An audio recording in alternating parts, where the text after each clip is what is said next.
On the morning of September 11, 2001, 19 men armed with box cutters directed by a man on dialysis in a cave fortress halfway around the world using a satellite phone and a laptop directed the most sophisticated penetration of the most heavily defended airspace in the world, overpowering the passengers and the military combat-trained pilots on 4 commercial aircraft before flying those planes wildly off course for over an hour without being molested by a single fighter interceptor. These 19 hijackers, devout religious fundamentalists who like to drink alcohol, snort cocaine, and live with pink-haired strippers, managed to knock down 3 buildings with 2 planes in New York, while in Washington, a pilot who couldn't handle a single-engine Cessna was able to fly a 757 in an 8,000-foot descending 270-degree corkscrew turn to come exactly level with the ground, hitting the Pentagon and the Budget Analyst Office where DoD staffers were working on the mystery of the $2.3 trillion that Defense Secretary Donald Rumsfeld had announced missing from the Pentagon's coffers in a press conference the day before, on September 10th, 2001. Luckily, the news anchors knew who did it within minutes. Osama Bin Laden. The pundits knew within hours. Osama Bin Laden. The administration knew within the day. Terrorists who committed these acts and those who harbor them. And the evidence literally fell into the FBI's lap. That a hijacker's passport was found blocks from the World Trade Center crash site, if you can believe that. But for some reason, a bunch of crazy conspiracy theorists demanded an investigation into the greatest attack on American soil in history. That investigation was delayed, underfunded, set up to fail, a conflict of interest, and a cover-up from start to finish. It was based on testimony extracted through torture, the records of which were destroyed. It failed to mention the existence of WTC-7, Able Danger, P-TECH, Sibel Edmonds, OBL and the CIA, and the drills of hijacked aircraft being flown into buildings that were being simulated at the precise same time that those events were actually happening.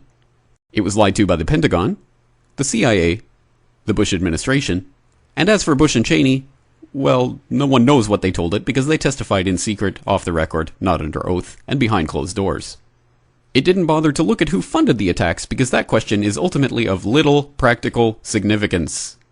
Still, the 9/11 Commission did brilliantly answering all of the questions the public had, except most of the victims' family members' questions, and pinned blame on all the people responsible, although no one so much as lost their job, determining the attacks were failure of imagination. Because Nobody in our government, at least, and I don't think the prior government that could envision flying airplanes into buildings.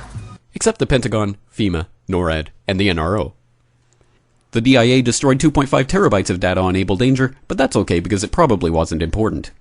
The SEC destroyed their records on the investigation into the insider trading before the attacks, but that's okay because destroying the records of the largest investigation in SEC history is just part of routine record keeping.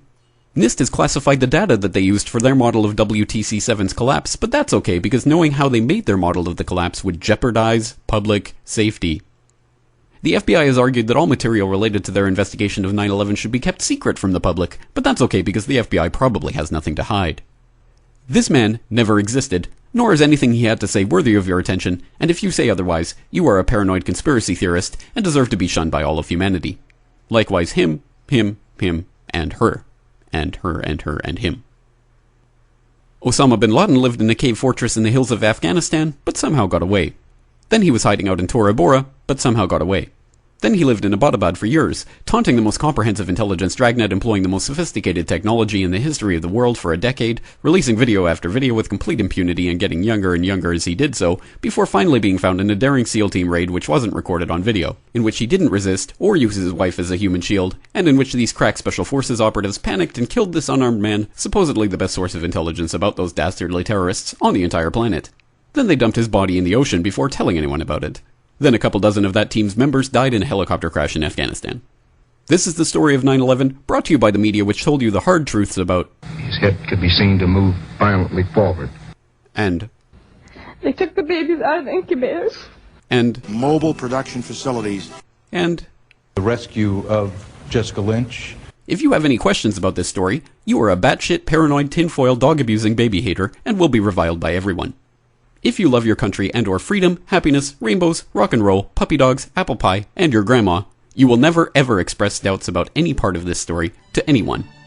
Ever. This has been a public service announcement by the Friends of the FBI, CIA, NSA, DIA, SEC, MSM, White House, NIST, and the 9/11 Commission. Because ignorance is strength.